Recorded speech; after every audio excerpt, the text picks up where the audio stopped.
함께 보실 하나님 말씀은 신약성경 요한 1서 2장입니다. 오늘 8월 25일 요한 1서 2장을 읽는 날인데, 2장은 29절까지 길게 되어 있어서 다 살피기는 좀 힘들 것 같고요. 1절부터 17절까지만 함께 봉독하겠습니다. 신약성경 요한 1서 2장 1절부터 17절까지 말씀, 신약성경 388쪽 전후를 보시면 되겠습니다. 1절부터 17절까지 함께 봉독합니다. 나의 자녀들아, 내가 이것을 너희에게 쓰면 너희로 죄를 범하지 않게 하려 함이라. 만일 누가 죄를 범하여도 아버지 앞에서 우리에게 대언자가 있으니 곧 의로우신 예수 그리스도시라. 그는 우리 죄를 위한 화목제물이니 우리만 위할 뿐 아니요 온 세상의 죄를 위하심이라. 우리가 그의 계명을 지키면 이로써 우리가 그를 아는 줄로 알 것이요 그를 아노라 하고 그의 계명을 지키지 아니하는 자는 거짓말하는 자요 진리가 그 속에 있지 아니하되 누구든지 그의 말씀을 지키는 자는 하나님의 사랑이 참으로 그 속에서 온전하게 되었나니 이로써 우리가 그의 안에 있는 줄을 아노라. 그의 안에 산다고 하는 자는 그가 행하시는 대로 자기도 행할지니라. 사랑하는 자들아, 내가 새 계명을 너희에게 쓰는 것이 아니라 너희가 처음부터 가진 옛 계명이니 이 옛 계명은 너희가 들은 바 말씀이거니와 다시 내가 너희에게 새 계명을 쓰노니 그에게와 너희에게도 참된 것이라. 이는 어둠이 지나고 참 빛이 벌써 비침이라. 빛 가운데 있다면서 그 형제를 미워하는 자는 지금까지 어둠에 있는 자요 그의 형제를 사랑하는 자는 빛 가운데 거하여 자기 속에 거리낌이 없으나 그의 형제를 미워하는 자는 어둠에 있고 또 어둠에 행하며 갈 곳을 알지 못하니 이는 그 어둠이 그의 눈을 멀게 하였습니다. 자녀들아, 내가 너희에게 쓰는 것은 너희 죄가 그의 이름으로 말미암아 사함을 받았으며, 아비들아, 내가 너희에게 쓰는 것은 너희가 태초부터 계신 이를 알았으며, 청년들아, 내가 너희에게 쓰는 것은 너희가 악한 자를 이겼음이라. 아비들아, 내가 너희에게 쓴 것은 너희가 아버지를 알았으며, 아비들아, 내가 너희에게 쓴 것은 너희가 태초부터 계신 이를 알았으며, 청년들아, 내가 너희에게 쓴 것은 너희가 강하고 하나님의 말씀이 너희 안에 거하시며 너희가 흉악한 자를 이기었음이라. 이 세상이나 세상에 있는 것들을 사랑하지 말라. 누구든지 세상을 사랑하면 아버지의 사랑이 그 안에 있지 아니하니 이는 세상에 있는 모든 것이 육신의 정욕과 안목의 정욕과 이생의 자랑이니 다 아버지께로부터 온 것이 아니요 세상으로부터 온 것이라. 이 세상도 그 정욕도 지나가되 오직 하나님의 뜻을 행하는 자는 영원히 거하느니라. 아멘. 감사합니다. 오늘 말씀 읽기 본문은 요한일서 2장입니다. 우리가 어제 살펴보았던 요한일서 1장에서는 복음 전파의 목적, 그리고 하나님과 성도 간의 바른 관계에 대해서 살펴볼 수 있었습니다.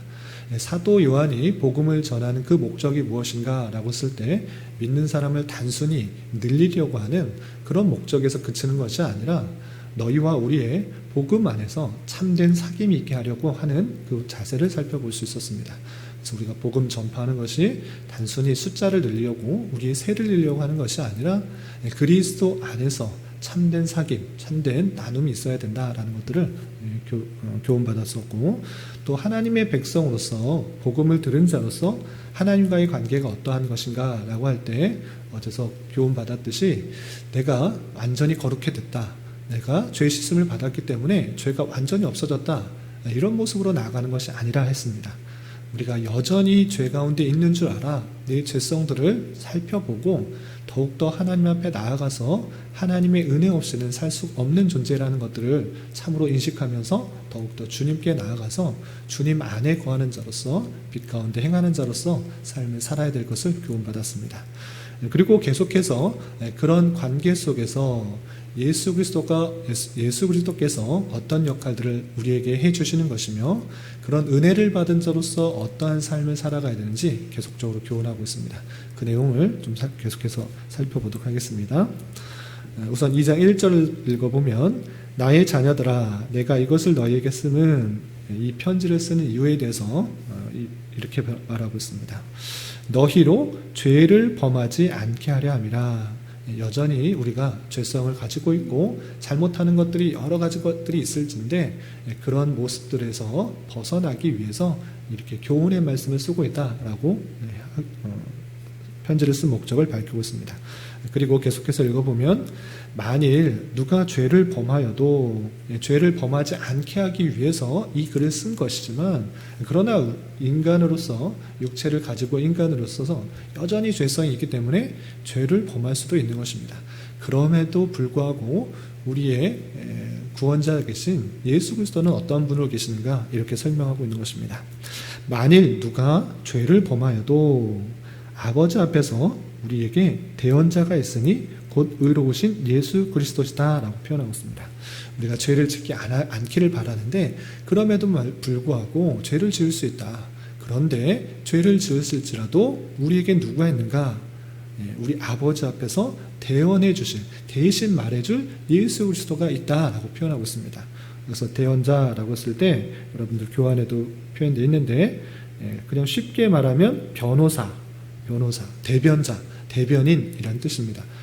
헬라어적인 표현은 파라클레토스 그런 표현인데 옆에서 대신 말해주는 자가 있다라는 것입니다. 범죄하였을지라도 대신하여서 왜 죄를 지었는지 대변해 줄 사람이 있다라는 것입니다. 하늘보좌 앞에서 사탄은 계속적으로 우리의 죄를 드러내면서 참수할 것입니다. 어떠한 죄를 지었는지 낱낱이 고하면서 하나님 앞에 참수하려고 하는 모습이 있을진데 그럼에도 불구하고 우리가 죄가 있음에도 불구하고 우리의 대변자, 대변인 그 파라클레토스 되시는 그 보혜사 그리스도께서 우리를 대신하여 답변해 주신다라는 것입니다. 어떻게 답변해 주셨습니까? 죄를 안 지었다라고 표현하는 것이 아니라 그 모든 죄를 지었음에도 불구하고 많은 죄를 지었음에도 불구하고 내가 보혈의 피를 흘림으로 다 용서하였다라고 대변해 주신 것입니다. 그렇게 우리에게는 대언자 되시는 예수 그리스도가 있다라고 그렇게 알려주고 있습니다. 그리고 그 대언자 되신 예수 그리스도는 어떠한 사랑을, 어떠한 은혜를 보여주셨는가 2절에 이렇게 표현하고 있습니다. 2절 보면 그는 의로우신 예수 그리스도는 우리 죄를 위한 화목제물이니 우리만 위할 뿐 아니요 온 세상의 죄를 위하심이라 되었습니다. 여기서 우리를 위한 화목제물, 우리가 죄를 지었기 때문에 우리가 죽어야 마땅하지만 우리 대신 화목제물, 화목케 하는 하나님과 사람 사이를 화목케 하는 그 제물이 되어졌다. 내가 피를 흘려 모든 죄를 사했다라는 그 화목제물이 된다는 것입니다. 그리고 그 화목제물은 우리뿐만 아니요 온 세상의 죄를 위함이십니다. 이렇게 표현하고 있습니다. 여기서 주의할 표현이 나옵니다. 어떻게 되어 있습니까? 예수님께서 우리를 위해서 돌아가신 것 알겠는데 그것은 우리뿐 아니라 이 표현에서는 온 세상의 죄를 위하심이라 라고 표현하고 있습니다. 여기서 문자 그대로만 이 절만 띄어서 읽으면 예수 그리스도께서 화목제물 되신 것은 택하신 백성만이 아니라 온 세상의 모든 사람을 위하여 화목제물이 됐다 이렇게 생각하기 쉬운데 그것을 말하는 것이 아닙니다. 사도 요한의 그 표현에 있어서는 모든 사람이 하나님의 택하신 백성임에도 불구하고 모든 사람이 온 세상에 있는 택하신 백성 모든 사람이 죄를 짓고 있음에도 불구하고 우리만이 아니라 그 예수 그리스도의 보혈의 은혜는 그 택하신 백성의 모든 사람 그 온 세상에 택하신 백성의 죄를 위하여 화목제물이 되신 것이다 이렇게 표현하고 있는 것입니다. 그러니까 이 부분만 띄어서 많은 사람들이 예수님께서는 온 세상의 모든 사람 택한 사람이나 택하지 않은 사람, 그 전체를 위해서 십자가에 달려 돌아가셨다, 이렇게 생각하는데, 그렇게 생각할 수 없는 이유가 무엇이냐면, 사도 요한이 똑같이 쓴 요한복음에 예수님의 대제사장적 기도에서도 분명히 그렇게 말씀하신 것을 사도 요한도 알고 있는 것입니다. 그래서 이 부분을 이해할 때 부분만을 띄어서 전체로 나아가는 것이 아니라 전체 말씀하고 있는 부분에 관련하여서 이 부분을 해석해야 되는 것입니다. 그리고 앞뒤 문맥을 쭉 살펴봐도 그것을 말하는 것이 아닙니다. 예수님께서 온 세상 모든 사람을 위해서 죽으셨다, 이걸 말하려고 하는 것이 아니라 택하신 백성임에도 불구하고 여전히 죄 가운데 있음으로 말미암아 그 죄 가운데 계속적으로 빠졌음에도 불구하고 예수 그리스도께서 계시기 때문에 그 죄 가운데 눌려하지 마라라는 것들을 강조하려고 표현하는 것입니다. 누구나 하나님의 택하신 백성임에도 불구하고 죄 없다 할 수 없다라고 하는 것입니다. 죄가 있음에도 불구하고 우리의 대언자 되시는 예수 그리스도, 의로우신 예수 그리스도가 화목제물이 되었다. 우리만이 아니라 그 놀라우신, 그 은혜로우신 예수 그리스도는 택하신 백성, 온 세상에 있는 택하신 백성, 모든 사람을 위해서 화목제물이 되신다라는 것들을 알려주고 있는 그런 표현으로 이해하시면 되겠습니다. 그렇게 여전히 죄를 짓지 않아야 됨에도 불구하고 죄 가운데 있을지라도 우리 대언자 되시는, 대변자 되시는, 그 파라클라토 되시는 예수 그리스도의 그 사랑으로, 그 은혜로 우리가 죄 씻음을 받을 수 있다라는 사실들을 기억하라, 이렇게 표현하고 있는 것입니다. 그래서 우리가 그러면 예수 그리스도와 밀접한 관계, 그리고 그 화목제물이 되신 그 관계에 정말 하나 된 것을 어떻게 알 수 있는가? 사도 요한은 그 말씀을 행하는 것, 그 계명을 행하는 것을 통해서 그 관계가 이어져 있다는 것을 알 수 있다는 것들을 이렇게 밝히고 있습니다. 3절 4절 계속 읽어보면, 우리가 그의 계명을 지키면 이로써 우리가 그를 아는 줄 알 것이요. 계명을 지키는 것을 통해 하나님과의 관계, 예수 그리스도의 관계, 그것이 온전히 이어졌다는 것을 알 수 있다는 것입니다. 그것을 아는 관계로서 마땅히 주님께서 주신 여러 가지 말씀들을 지키는 자로서 있어야 된다라고 표현하고 있는 것입니다. 그리고 4절에서도 그를 아노라 하고, 화목제물 대신 예수 그리스도를 안다라고 이렇게 표현해도 그의 계명을 지키지 아니하는 자는 거짓말하는 자다. 또한 진리가 그 속에 있지 아니하다라고 표현하고 있습니다. 그래서 말로만 예수 그리스도를 안다, 화목제물을 안다, 이렇게 표현하지만 그의 계명을 힘써 지키려고 하는 그런 모습이 없다? 그러면 참으로 예수 그리스도의 관계 가운데, 친밀한 관계 가운데 있는지 확인해 볼 필요가 있는 것입니다. 그리고 5절에는 또 이런 표현이 있습니다. 누구든지 그의 말씀을 지키는 자는 하나님의 사랑이 참으로 그 속에서 온전하게 되었나니 이로써 우리가 그 안에 있는 줄 아노라. 그의 안에 산다고 하는 자는 그가 행하시는 대로 자기도 행할지니라 라고 표현하고 있습니다. 우리가 여전히 구원을 받았음에도 불구하고 죄를 지을 수 있습니다. 그러나 그렇게 장려하는 것이 아니라 주님께서 우리를 위해서 화목제물 되셨다는 사실을 잘 아는 자로서 우리가 죄를 짓지 않도록 그리스도와 함께함으로 말미암아 그리스도께서 주신 그런 계명들, 말씀들을 힘써 지켜 나가기에 더욱더 노력해야 된다라는 것들을 표현하고 있는 것입니다. 그 안에 있음으로 말미암아 그가 주셨던 말씀을 온전히 실행함으로 우리가 그 안에 있다는 것을 확인할 수 있다. 그 계명을 지키는 것을 통해서 정말 우리가 그 안에 거하고 있다는 것들을 증명할 수 있다라고 표현하고 있는 것입니다. 그렇게 예수 그리스도의 은혜를 받은 자로서 더욱더 주신 말씀을 힘써 지키려는 모습들이 드러나야 될 것이다 라고 표현하고 있습니다. 그런데 여기서 우리가 그리스도 안에 있음으로 말미암아 그의 계명들을 지켜야 되는데 무엇보다 힘써 지켜야 될 것이 무엇인가? 사도 요한은 다른 것을 말하는 것이 아니라 무엇보다도 형제를 사랑하는 것으로 드러나야 된다, 이렇게 표현하고 있습니다. 그 내용이 7절이야 17절에 이렇게 표현되고 있는 것입니다.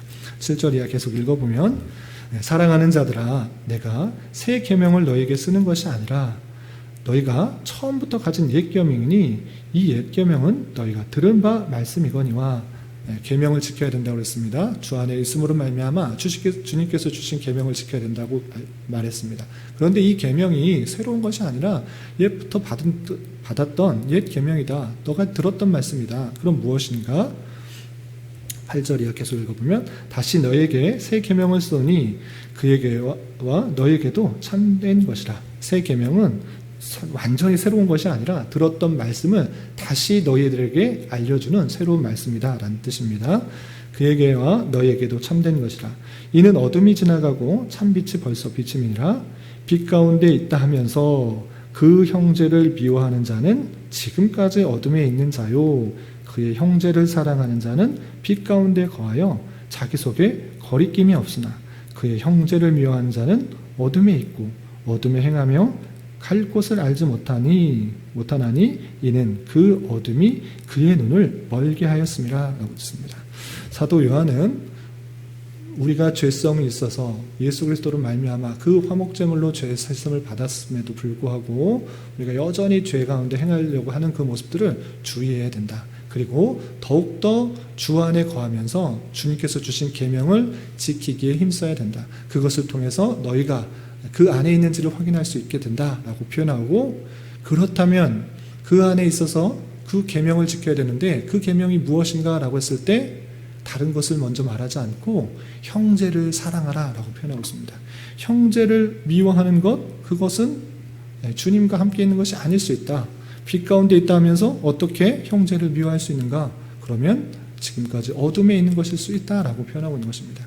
정말 우리가 죄가 있음에도 불구하고 죄를 용서함을 받아 주님과 함께 거하는 줄 알고 있다고 하면 나 같은 죄인도 주님께서 받아주셨으니 이웃에 주변에 있는 형제 또한 받아준 줄 알아. 그 형제의 잘못과 오남과 어리석음에 불구하고 주님께서 받아주셨듯이 내가 형제를 사랑하는 모습으로 드러나야 된다. 이렇게 강조하고 있습니다. 그래서 그 계명은 다른 것이 아니다. 형제를 사랑하는 것, 그것이 우리에게 필요하다라고 표현하고 있습니다. 1장에서도 사도 요한은 복음 전파의 이유가 무엇인가 라고 했을 때 너희가 그리스도 안에서 사귐 있게 하려 합니다 라고 표현하고 있습니다. 우리가 예수 그리스도를 믿는 것, 내가 구원받았다, 내가 구원받는 것에서 그치는 것이 아니라 구원받은 백성들끼리 온전한 그리스도 안에서의 사귐, 그 교제 가운데 나가기를 바라는 모습들을 볼 수가 있었고, 또 2장에서도 다른 계명을 먼저 말하는 것이 아니라 사랑하는 것, 형제를 사랑하는 것, 그것이 온전한 모습이다 라고 표현하고 있습니다. 그 형제 사랑을 강조하기 위해서 사도 요한은 세상과 비교하면서 그 형제 사랑을 비교하는 모습을 보였습니다. 그 내용이 15절부터 17절 이렇게 표현되고 있는 것입니다. 15절 보면 이 세상이나 세상에 있는 것들을 사랑하지 말라. 누구든지 세상을 사랑하면 아버지의 사랑이 그 안에 있지 아니하니 이는 세상에 있는 모든 것이 육신의 정욕과 안목의 정욕과 이생의 자랑이니 다 아버지께로부터 온 것이 아니요 세상으로부터 온 것이다 표현하였습니다. 이 부분만 그냥 읽으면 세상을 사랑하지 말고 세상에 우리가 욕심, 육신의 정욕, 안목의 정욕, 이생의 자랑 다 아버지께로 나온 것이 아니고 세상을 향하게 하는 것이니 세상에 있는 것들을 사랑하지 말라라는 정도로 이 부분을 따로 떼어서 적용하기 쉽습니다. 그런데 사도 요한의 핵심은 물론 세상에 있는 것들을 사랑하지 말라라는 그런 표현도 있지만 앞뒤 문맥을 읽고 17절까지 읽으면 그 핵심이 단순히 세상을 사랑하지 말라는 그런 교훈에서 그치는 것이 아니라 세상을 사랑할 것이 아니라 형제를 더욱더 사랑해야 된다라는 것들을 강조하기 위한 대조적인 표현으로 말씀하고 있는 것을 볼 수 있습니다. 왜 그렇습니까? 17절에 이렇게 표현되고 있기 때문에 그렇습니다. 17절 읽어보면 이 세상도 그 정욕도 지나가되 오직 하나님의 뜻을 행하는 자는 영원히 거하느니라 라고 이 표현을 마치고 있습니다. 이 세상에 있는 것 당연히 우리 연약한 육체를 갖고 있는 사람이라면 당연하게 자연적으로 육신의 정욕에 따라 안목의 정에 따라 눈에 보이기에 좋은 것, 또 몸에 좋아 보이는 것, 그리고 내가 자랑하고 싶은 것들에 의해서 사랑하기 마련이고 관심 갖기 원하고 자연적으로 따라가기 마련입니다. 그러나 그것들은 영원한 것 아니다 라고 표현하고 있습니다. 이 세상 그 정욕들 다 지나가는 것이다. 그것 가져봐라. 조금 있으면 또 다른 것을 갖고 싶어하고 더 다른 것을 갖고 싶어하는 지나가는 것들 뿐이고 잠시뿐인 것이다 라고 표현하고 있습니다. 그렇다면 영원한 것이 무엇입니까? 하나님의 뜻을 행하는 자, 그 성도가 영원한 줄 알아. 우리가 지금 보이는 이 성도가 지금만 있는 것이 아니라 지금 보고 또 뭐 나중에는 안 볼 사람 이것이 아니라 영원토록 주님을 함께 찬양해야 될 사람으로 알아. 우리가 눈에 보이는 것들로 인하여서 미워하고 싫어하고 다투고 상대방의 잘못을 드러내는 것에 그치는 것이 아니라 영원히 함께 주님과 거할 백성으로 알아. 하나님의 자녀로 알아. 형제 자매로 알아.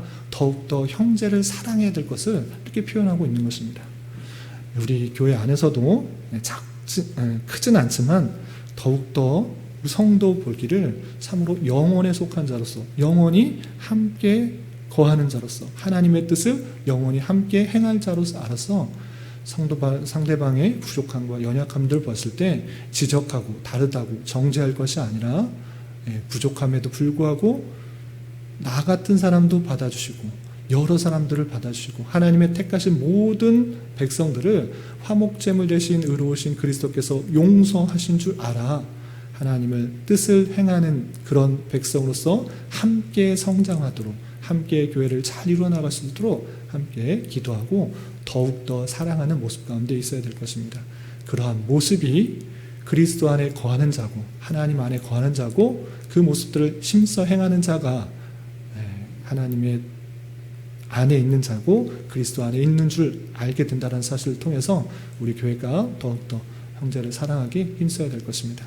나와 다른 모습들로 인하여서 틀리다 생각하지 말고 그 모습들고 귀하게 여기며 하나님께서 그 뒷이면에 신실하게 간섭하여 주시고 역사하신 줄 알아 안타까운 마음으로 또 사랑하는 마음으로 교회를 힘써 세워나가는데 더욱더 노력해야 될 것입니다.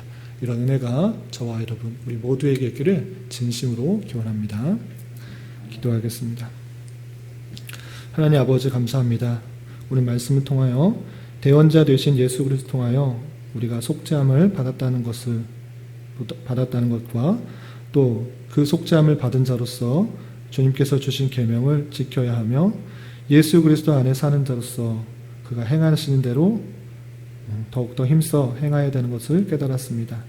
이런 말씀을 받은 자로서 우리 주변의 다양한 사람들에 대하여 주님의 마음으로 사랑하며 감싸주는 자 되게 하여 주시고 서로에게 힘이 되고 위로가 되어줄 수 있는 공동체가 되도록 인도하여 주옵시며 이 세상에 썩어질 것들을 사랑하는 것이 아니라 영원히 거하게 될 하나님의 백성들로서 알고 더욱더 성도를 존중하며 사랑할 수 있는 자 되게 하여 주시옵소서.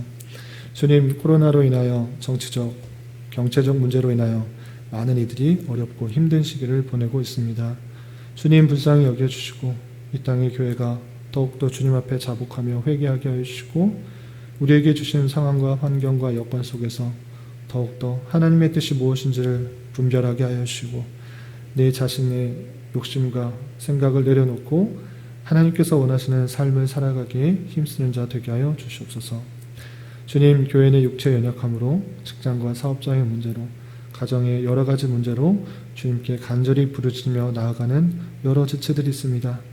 주님께서 그 기도에 신실하게 응답하여 주시고 역사하여 주셔서 하나님의 선하심과 인자심을 깊이 경험하는 기회 되게 하여 주시옵소서. 오늘 저녁에 있는 수요 성경 공부 시간에도 함께하여 주실 믿으며 이 시간 각자 간절히 기도하는 기도 제목 주님께서 들으시고 가장 선한 것들로 응답하여 주시옵소서.